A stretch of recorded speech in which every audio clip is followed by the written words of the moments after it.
President Zelensky has urged countries to hit Russia with more sanctions in response to a new wave of terror after Monday's attacks on Ukraine. At least 19 people were killed and scores more injured as Russian missiles hit regions across the country. Defiant, he said the attacks will only delay our recovery a little. Following more strikes on Tuesday, Mr. Zelensky called on the West to find new ways to apply political pressure to Russia and support Ukraine. The calls came after he met the G7 group of nations for emergency virtual talks on Tuesday. The bloc, which consists of Canada, France, Germany, Italy, Japan, the UK and US, promised to continue providing financial, humanitarian, military, diplomatic and legal support to his country, for as long as it takes.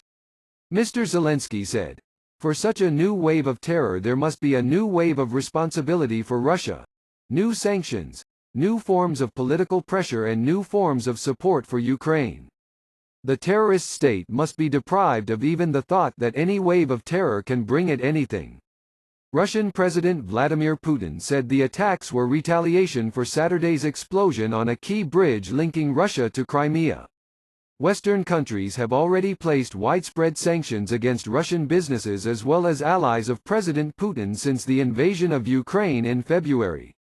This includes removing major Russian banks from the international financial messaging system SWIFT, and sanctioning more than 1,000 Russian individuals and businesses, including oligarchs. While the US has banned all Russian oil and gas imports, the EU has been reluctant to do so because it relies on Russia for about 40% of its gas needs.